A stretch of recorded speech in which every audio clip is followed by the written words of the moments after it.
तो last time हम लोगों ने बॉयज का पढ़ लिया था, सही ना? उसकी एप्लीकेशन का एक एक दो क्वेश्चन मैं करा रहा हूँ, एक दो क्वेश्चन करेंगे फिर आगे स्टार्ट करेंगे चार्ल्स लॉ से।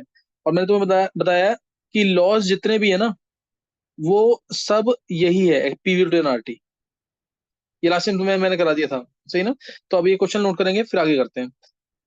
कोई बैलून है, a balloon from surface of sea,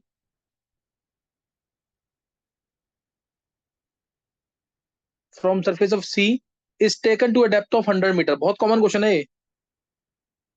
from sir is taken to a depth of 100 metre, है ना? पानी के अंदर ले गए 100 मीटर तक। तो निकालना है अब उसका वॉल्यूम क्या होगा in terms of original volume, initial volume. Calculate its volume in terms of original volume या इनिशियल वॉल्यूम।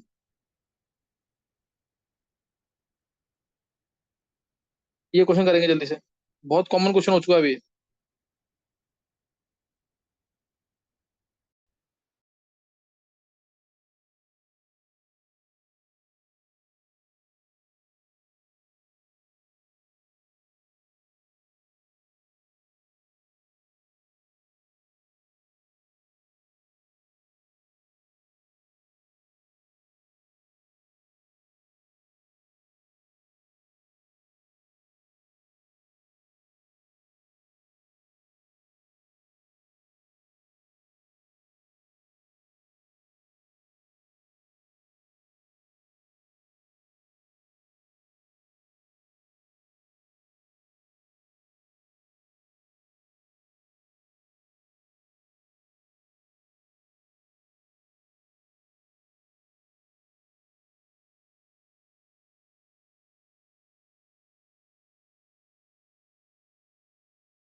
हाँ, निकाले किसी ने आंसर, अर्पित?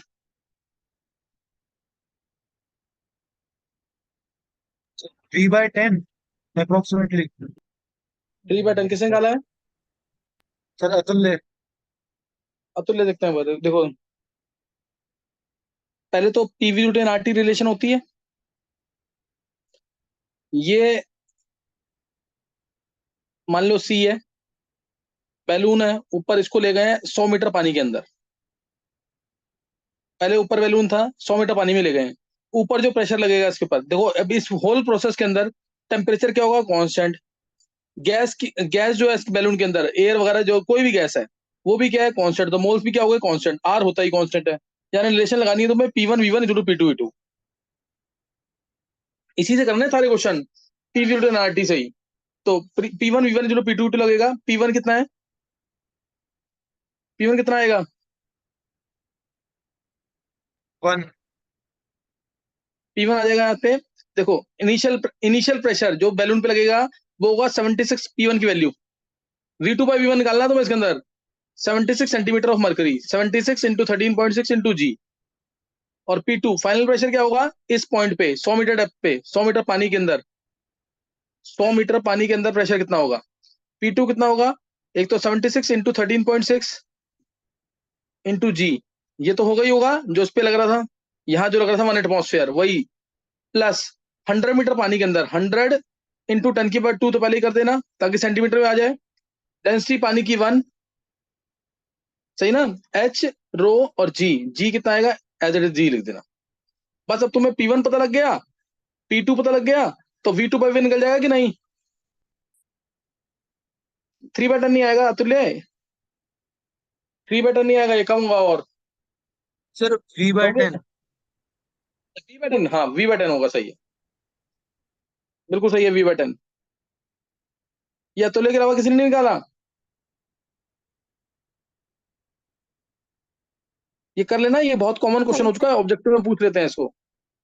हाँ निश्चय कुछ कह रहे हो, हाँ क्रिश ने निकाल लिया। चलो नेक्स्ट क्वेश्चन लिखेंगे।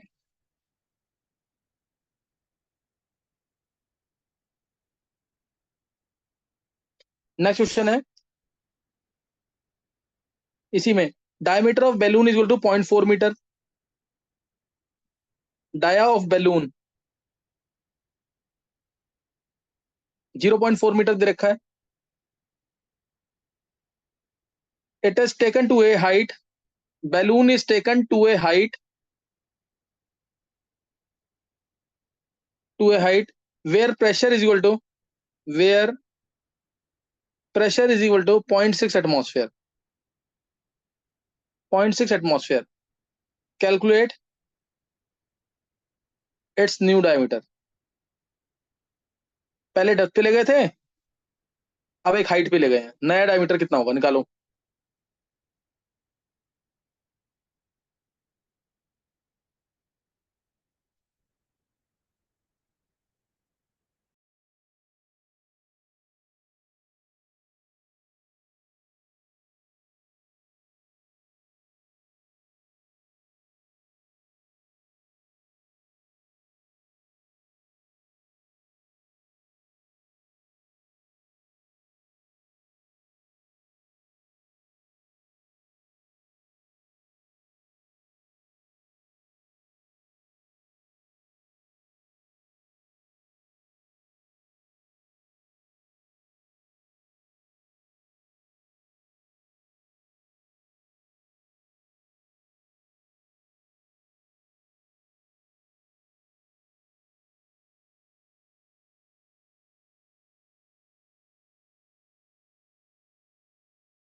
हाँ कर लिया,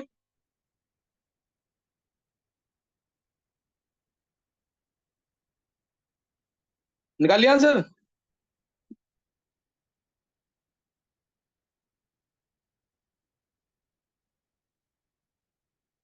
अतुल्य निकाला आंसर। 2 × √0.4। टू √0.4 नोट करेंगे एक बार।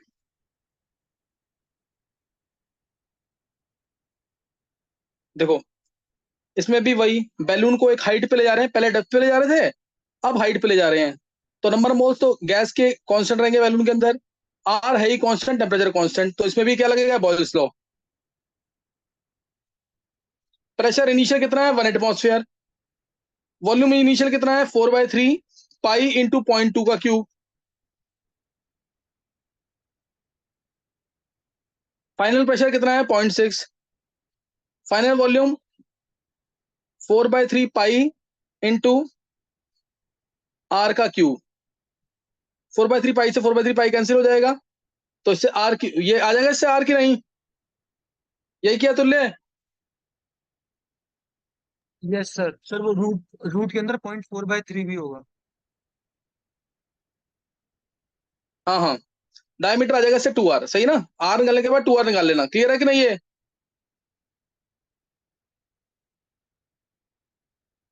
क्लियर है? ये दो क्वेश्चन कराए हैं, दोनों क्लियर होने चाहिए, नेक्स्ट क्वेश्चन नोट करेंगे।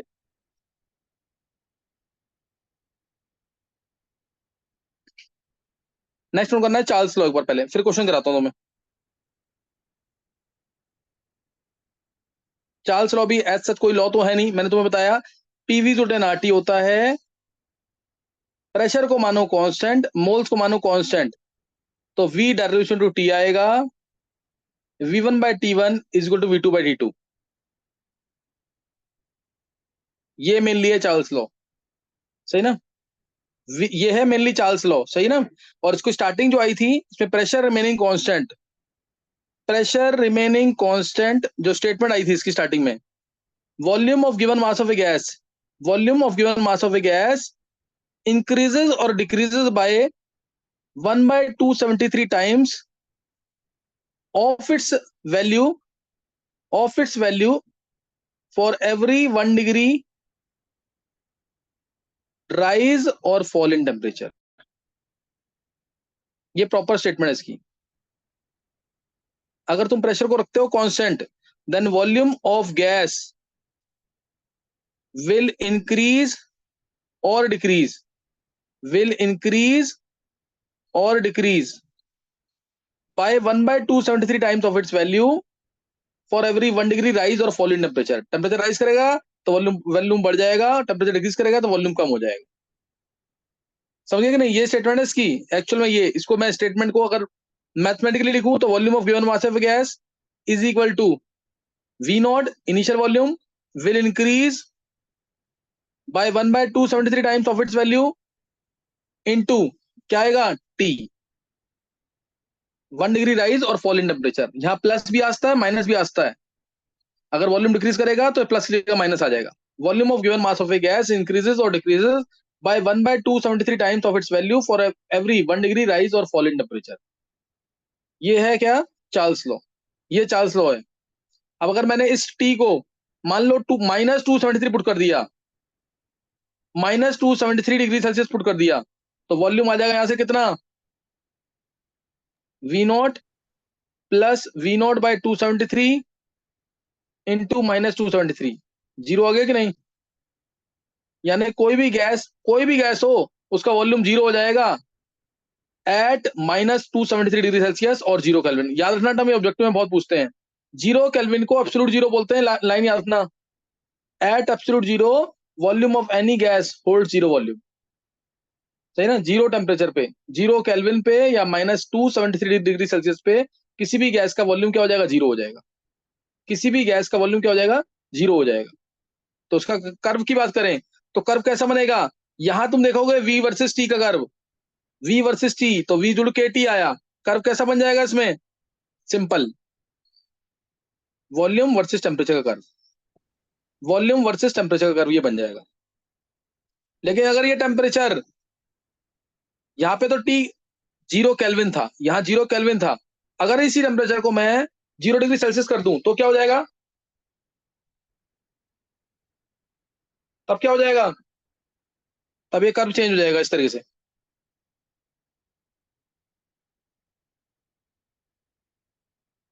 अगर 0 केल्विन कर दिया तो ये कर्व चेंज हो जाएगा, ध्यान रखना इस चीज का, ये आ जाएगा ऐसे,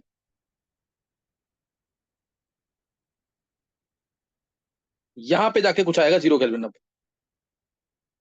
इस पॉइंट पे क्या हो जाएगा, volume zero, volume versus temperature, अगर टेम्परेचर है डिग्री सेल्सियस में, ये याद रखना कर्व दोनों इंपॉर्टेंट है, ये वाला टी केल्विन में था, ये वाला कर्व जो बनाया है यहाँ पे टी डिग्री सेल्सियस में था, तो यहाँ पे आया -273 डिग्री सेल्सियस,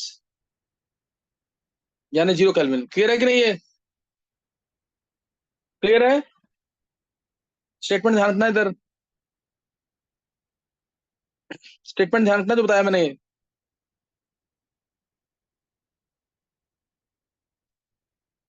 नेक्स्ट जो है, सेम इसी के ऊपर, सेम इसी चीज के ऊपर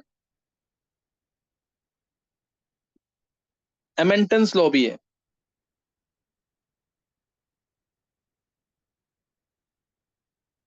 पीवी टू एन आरटी है। अगर तुम यहाँ पे वॉल्यूम को कांस्टेंट रख दो तो खत्म, नंबर ऑफ मोल्स होता ही कांस्टेंट है, तो पी डायरेक्टली टू टी आएगा, P1/T1 is equal to P2/T2 आ जाएगा। फिर सेम चीज, volume constant, pressure of given mass of a gas increases by 1/273 times of its value for every 1 degree rise or fall in temperature। तो ये भी statement है एमेंटन्स law की। Pressure temperature law भी कह सकते हो उसको, प्रेशर टेम्परेचर लॉ, उसकी स्टेटमेंट भी कह सकते हो ये। समझ गए कि नहीं है? नेक्स्ट अब मैं कुछ कर्व दे रहा हूं तुम्हें बनाने को, ये कर्व प्लॉट करने तुम्हें अब। देखो कर्व कौन ढंग से प्लॉट करता है कर्व, ये तुमने ना भी पढ़ाओ तो भी तुम कर्व प्लॉट कर सकते हो। सिर्फ एक स्टेटमेंट सोचनी है। कौन सी statement? PV to NRT, PV to NRT के बेसिस पे कर्व बना सकते हो आसानी से। जैसे मैंने बोला वी वर्सेस टी का कर्व मैंने तुम्हें बता दिया है कैसा बनेगा, वी वर्सेस टी, ये कर्व बना सपोज, वी वर्सेस टी, ये कर्व आया। मान लो मैंने ऐसे 3 कर्व दे दिए और तीनों में प्रेशर बोल दिया P1 P2 P3, P1 P2 P3, और तुम्हें बोला P1 P2 P3 में रिलेशन बताओ। क्लियर? P1 P2 P3 में रिलेशन बताओ, एक कर्व। दूसरा curve log V versus log T का कर्व बनाओगे तुम, log V versus log T का कर्व बनाओ। उसके अलावा log V versus log T हो गया ना, एक बनाओ वी वर्सेस,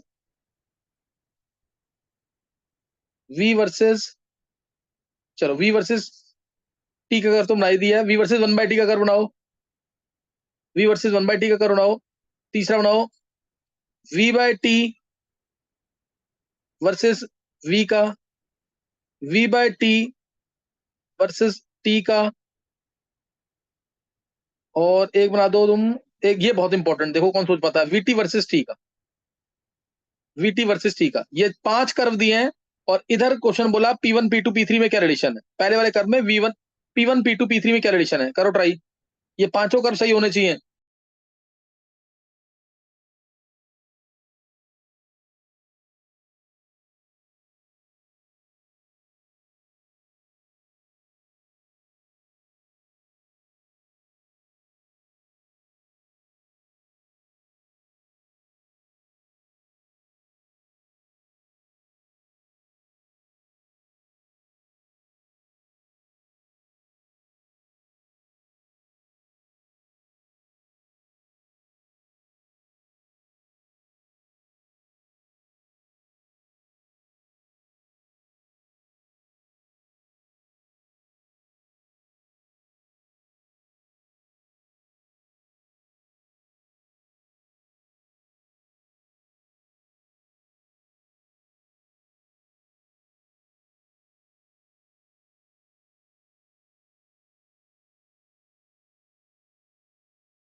अब बना लिया स्ट्रक्चर्स।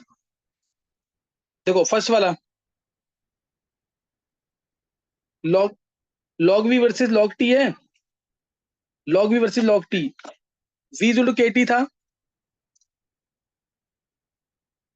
तो लॉग वी लॉग टी आ जाएगा प्लस लॉग के, ये आ जाएगा। अब यहाँ पे देखना, ये Y is to M X plus C की फॉर्म में, और अगर मैं लॉग टी को लॉग वन बाय टी लिखूंगा, क्योंकि एक कर मैंने ये यहाँ पे V versus one by T दिया है, चलो अगर मैं इसे लॉग वन बाय टी लिखूंगा तो माइनस में आ जाएगा, minus log one by T plus log के, ये आ गया। तो दोनों कर्व बनाने हैं, पहले का कर्व बनेगा ये वाला, इस वाले का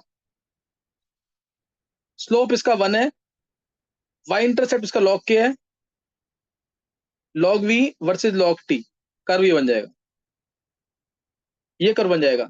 और log V versus log one by T का बोला है माइनस में,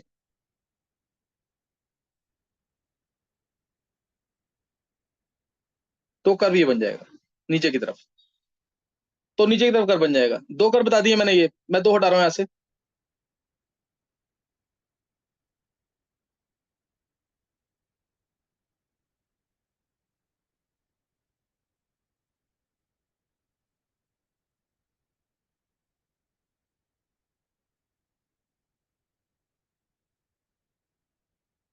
दो कर्व हो गए यहाँ पे। नेक्स्ट है, अब जैसे ये दिया v by T versus v, या v by T versus t, v by T तो कांस्टेंट ही होता है, v के टी है, v के टी था तो v बाय टी क्या आ गया कांस्टेंट, तो इसे v बाय टी का कर्व अगर बनाना है versus v, y is to K की फॉर्म, v by T versus t है तो y इज टू के की फॉर्म, दोनों ऐसे आएंगे कर्व, तो ये वाला कर्व और ये वाला कर्व भी हो गया। अब है vt वर्सेस t, सही ना, vt वर्सेस t और v versus one by T,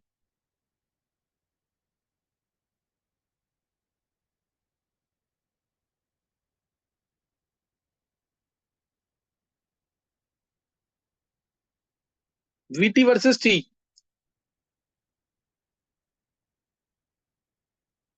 देखो vt वर्सेस t है और एक v versus one by T,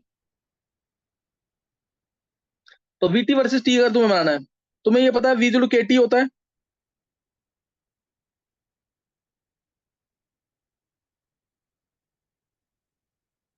v क्या है के टी, और हमें बनाना है vt वर्सेस t, तो क्या आएगा, दोनों साइड t से मल्टीप्लाई कर दो, vt is to K T square आ जाएगा, vt है y, के टी स्क्वायर, t क्या है x, y इज टू के एक्स स्क्वायर, तो कर्व कैसा बनेगा इसका, पैराबोला है long first quadrant. y axis और पॉजिटिव डायरेक्शन में, ये आ जाएगा आंसर vt वर्सेस t का। ये किसका सही हुआ है, vt वर्सेस t, क्रिश का सही है, और किसी का, क्रिश का सही है, अर्पित का सही है, अतुल्य का सही है, सर हाँ बोलो। सर जो ये सेकंड वाला है we versus one by T, sir ये क्या, ये नहीं बनाना था? बनाना है, एक मिनट देख रहे हैं उसको, एक मिनट देखते हैं बस।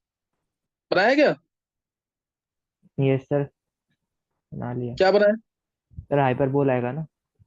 हाँ v versus one by T है, तो इसमें भी देखो v equal to K T होता है, v equal to K T है, तो इसको मैं लिखता हूँ v इक्वल टू के, वन बाय टी लिखना है वन बाय टी लिख दो, नहीं तो डायरेक्ट वहां पे ले जाओ वन बाय टी कर दो, के वन बाय टी लिखते हैं, यानी आ गया यहाँ से v into one by T is equal to K, तो ये y और वन बाय टी है x, this is to K, यानी एक्स वाई टू के आ गया यहाँ पे, तो ये हाइपरबोला आ जाएगा फर्स्ट क्वाड्रेंट के अंदर, hyperbola in the first quadrant, यही मैं यार, यस सर यही है। ये सही है। अब एक क्वेश्चन और था, P1 P2 P3 में रिलेशन क्या है, क्या रिलेशन आई है, P three greater than P two and then P हाँ वन। सही, हाँ P3 ग्रेटर देन आएगा इसमें, मान लो मैंने वॉल्यूम को मान लिया कांस्टेंट एक कर्व के लिए, वॉल्यूम कांस्टेंट रखा तो P3 की वैल्यू सबसे ज्यादा है, P3 की वैल्यू ज्यादा, फिर P2 की, फिर P1 की वैल्यू सबसे कम। तो तुम्हें पता है PV टू एनआरटी होता है, वॉल्यूम मैंने कांस्टेंट रखा, हट गया, मोल्स कांस्टेंट मानने हैं, आर कांस्टेंट है, तो P रेजोल्यूशन टू T, जिसका P ज्यादा उसका T ज्यादा, यानी P3 क्या आएगा, greater than P2 greater than P1। ये समझ आ गया कर, नहीं? P3 greater than P2 greater than P1 आ जाएगा इसमें आंसर। कोई डाउट तो नहीं किसी को? और सेम कर्व्स बनेंगे P वर्सेस T के, क्लियर?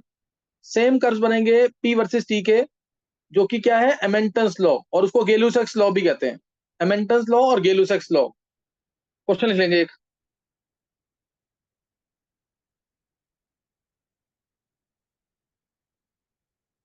ये देखो किससे सही होता है, और डायरेक्ट आंसर देना है इसका। दो क्वेश्चन करा दिए थे, इसका क्वेश्चन का आंसर डायरेक्ट देना। A balloon of gas released at the bottom of a lake,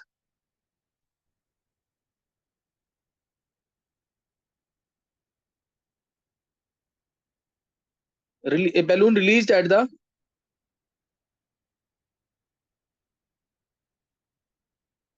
bottom of a lake increases to 8 times its original volume, increase to 8 times of its original volume when it reaches the surface, on surface लिख देता हूं मैं, on surface, सही ना, on surface। तो assume that atmosphere pressure is equal to the pressure, assume atmospheric pressure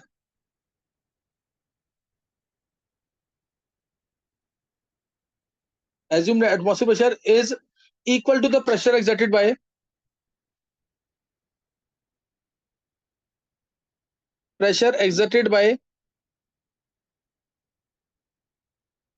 a column of water 10 meter high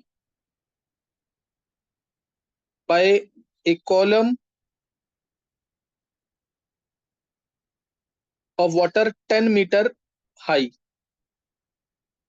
atmosphere pressure को 10 meter पानी की हाइट के बराबर मानना है। Calculate depth of the lake.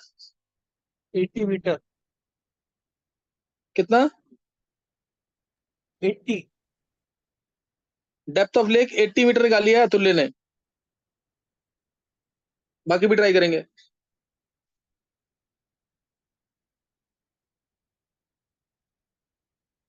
ये डेप्थ है, बैलून रिलीज किया यहां से, सरफेस पे आ गया यहाँ पे। तुम्हें बताना है कि डेप्थ कितनी है लेक की, ये एज हाइट बतानी है।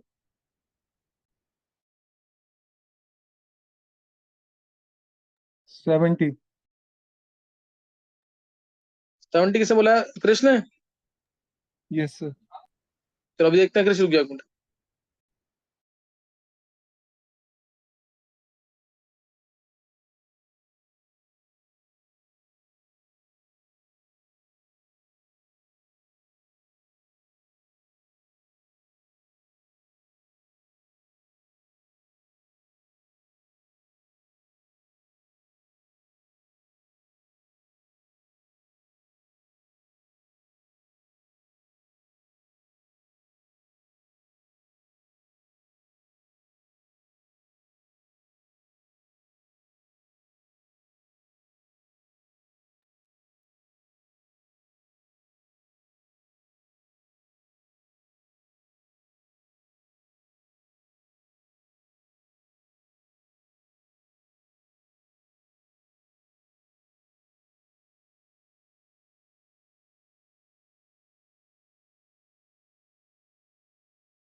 और किसने निकाला आंसर?